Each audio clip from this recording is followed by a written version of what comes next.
మీ ఎలాంటి వ్యాపార ప్రకటనలకైనా వెంటనే మా ఛానల్ సంప్రదించండి. 2026 సంవత్సరం 5వ రాశి సింహరాశి. ఈ సింహరాశి ఎటువంటిదో చెప్తా. సింహరాశికి సూర్యుడు అధిపతి. సూర్యుడు అంటే ప్రతి మతం వాళ్ళు కూడా సూర్య చంద్రులను చూచే పండగ చేస్తున్నారు. మరి అన్ని మతాలకి దేవుడు సూర్యుడు. అన్ని దేశాల్లో కనపడేవాడు సూర్యుడు. ఈ సూర్యుడు సింహరాశికి అధిపతి. సింహం అమ్మవారి వాహనం. ఈ సింహరాశిలో పుట్టారు అంటే పూర్వజన్మలో పుణ్యం చేసుకుంటేనే సింహరాశిలో పుట్టి ఉండాలి. అటువంటి సింహరాశికి అష్టమంలో శనిపడ్డాడు. మరి ఈ సింహరాశికి అష్టమంలో శనిపడటం చాలా కష్టమైన టైము. సంవత్సరం నుంచి వీళ్ళ పరిస్థితి పూర్తిగా బాగాలేదు. ఇంకా సంవత్సరంన్నర పాటు పూర్తిగా బాగుండదు. అయితే ఈ రాశి వాళ్ళకి రవి, గురువు, కేతువు ఈ 3 గ్రహాలే బాగున్నాయి. రవి వల్ల ఈ రాశి వాళ్ళు విదేశాలకి ఎన్నాళ్ళ నుంచో వెళ్ళాలనుకునే వాళ్ళు వెళ్ళగలుగుతారు. మంచి ఉద్యోగం రావడానికి అవకాశం ఉంది. బాగా సంపాదించడానికి అవకాశం ఉంది. గురువు వల్ల చదువుకునే పిల్లలు మంచి ర్యాంకు సంపాదిస్తారు. చదువు పూర్తయి ఉంటే ఉద్యోగం వస్తుంది. ఉద్యోగంలో మంచి ఉద్యోగం వస్తుంది. ఉద్యోగంలో కూడా ప్రమోషన్ వస్తుంది. బాగా సంపాదించగలుగుతారు. అన్ని విధాలా బాగుంది. కానీ ఈ రాశి దగ్గరికి వచ్చేప్పటికల్లా కుజుడు 6 బాగున్నాడు. అయితే శుక్రుడు బాగాలేడు. బుధుడు, రాహువు, శని, కేతువు మరి 5 గ్రహాలు పూర్తిగా బాగాలేవు. 3 గ్రహాలు బాగున్నాయి. ఈ రాశి వాళ్ళకి వివాహం కావటానికి కూడా చాలా కష్టం.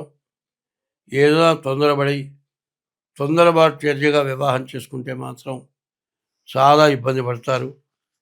ఈ కళత్ర స్థానం అంటారు. ఈ కళత్ర స్థానంలో నీచ స్త్రీ దొరకడానికి అవకాశం కనబడుతుంది. చేసుకునేప్పుడు ఎంతో మంచిదానిలాగా ఉంటుంది. దానివల్ల చాలా ఇబ్బంది పడతారు.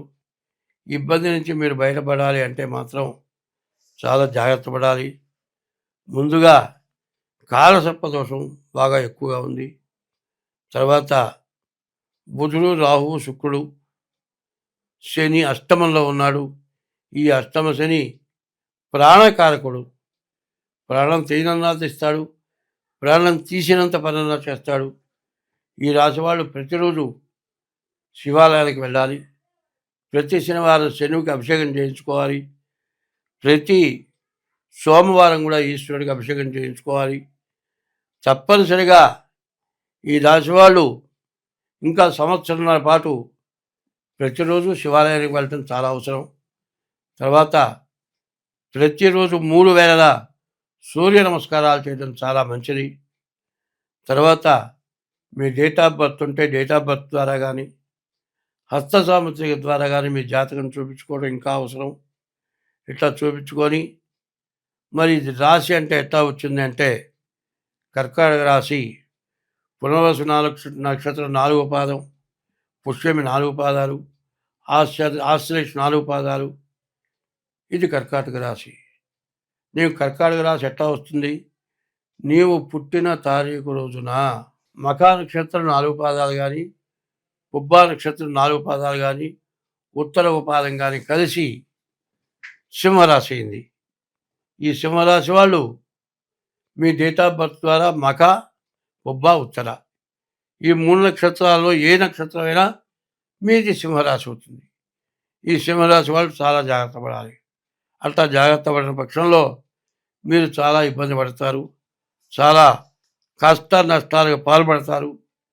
ప్రతిరోజు శివాలయానికి వెళ్ళటం, శివుడికి ప్రదక్షిణ చేయటం కాదండి.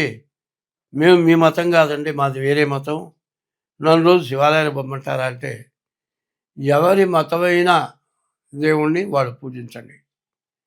ఏ మతానికి తగినటువంటి దైవానికి సంబంధించిన ప్రార్థనకి సంబంధించిన పుస్తకాలు ఉన్నాయి. వాటిని చదువుకోండి. ఏ మతమైనా సూర్య చంద్రులతో ఉన్నటువంటి మతమే మతం అవుతుంది. ఈ సింహరాశి పరిస్థితి పూర్తిగా బాగాలేదు కాబట్టి వ్యాపారంలో కూడా చాలా నష్ట కష్టాలు ఎక్కువగా ఉంటాయి.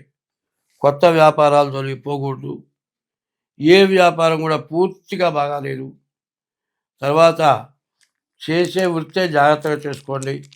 దీంట్లోంచి మారి ఇంకో దాంట్లోకి పోతే నాకేదో లాభం వస్తుందని ఆశపడబాకండి. సరిగ్గా చెప్పాలంటే ఉన్నది జాగ్రత్తగా చేసుకోండి.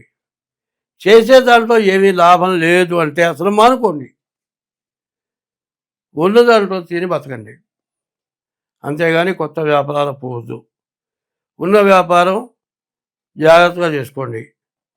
నీకు 100 రూపాయలు ఖర్చు అయితే 10 రూపాయలు వచ్చినా చాలు. అనవసరమైన అప్పులు పెట్టడం కానీ, అప్పులు తెచ్చే వ్యాపారాలు చేయడం కానీ చేయొద్దు. ఏదైనా తెగ నమ్ముకొని తిని బతికినా పర్వాలేదు కానీ తాకట్లు పెట్టి, ఆస్తులు కుదవబెట్టి, బ్యాంకు లోన్లు తీసుకొని, అప్పులు చేసి, వ్యాపారం చేసి, మొత్తం పోగొట్టుకొని, వ్యాపారం సాగక ఆస్తులు పోయే పరిస్థితి కనపడుతుంది. ప్రాణం తీసుకునేటువంటి బాధ కలిగే లక్షణాలు ఉన్నాయి. ఈ లక్షణాల నుంచి మీరు బయటపడాలి అనుకుంటే ముందు డేట్ ఆఫ్ బర్త్ ద్వారా జాతకం చూపించుకోవటం, తర్వాత మీ ఇష్టదైవాన్ని తప్పనిసరిగా పూజించడం. డేట్ ఆఫ్ బర్త్ ఉంటే డేట్ ఆఫ్ బర్త్ ద్వారా కానీ, లేకపోతే హస్త సాముద్రిక ద్వారా కానీ మీ జాతకం చూపించుకోవడం చాలా అవసరం. ఎందుకంటే క్రిటికల్ టైం ఎప్పుడైనా సరే జాగ్రత్త ఉండాలి. ప్రతి వ్యక్తికి కూడా ఒక ఉదాహరణ చెప్తా. మనకు వచ్చే బడ్జెట్లో ఖర్చులు కుదించి ఒక పద్ధతిగా చేసుకుంటాం. ఇప్పుడు చాలా తక్కువ ఆదాయం వచ్చేవాడినండి నెలకు సరిపోయే బియ్యం ముందు కొనుక్కుంటాడు. కనీసం 7 రూపాయలు కొనుక్కుంటాడు. పచ్చడి వేసుకొని తింటే బియ్యము, 7 రూపాయలు చింతపండు, ఉప్పు, కారంతో సరిపోతుంది.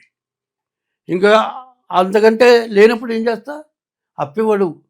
ఆస్తి లేని వాడికి అప్పిస్తాడా? ఇవ్వడు. ఆదాయం లేని వాడికి అప్పిస్తాడా? ఇవ్వడు.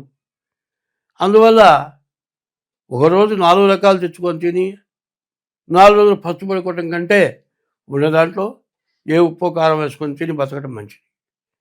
అది ఎట్లాగో బాగా సంపాదించే దాంట్లో కూడా ఖర్చును కుదించుకొని బడ్జెట్ పెట్టుకొని చిన్ని ఖర్చులు ఇంత, గుడ్డలకి ఇంత, పిల్లల చదువుకి ఇంత, మరి వినోదాలకి ఇంత, రోగాలకి ఇంత, రేపనే రోజుకి మిగలటానికి ఇంత అనేది జాగ్రత్త చేసుకోకుండా ఫ్యాన్సీ ఐటమ్స్ కొనుక్కొని చెడుకు వచ్చేప్పటికీ బంగారం కొనుక్కుంటే పర్వాలే.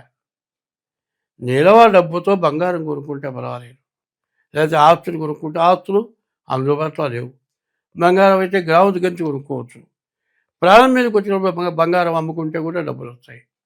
అట్లా జాగ్రత్తగా పడకపోవటం చేత ధనవంతులు దరిద్రులు అవుతున్నారు, దరిద్రులు ధనవంతులు అవుతున్నారు. ఇట్లాంటి అజాగ్రత్తల వల్ల చాలా ఇబ్బంది పడుతున్నారు.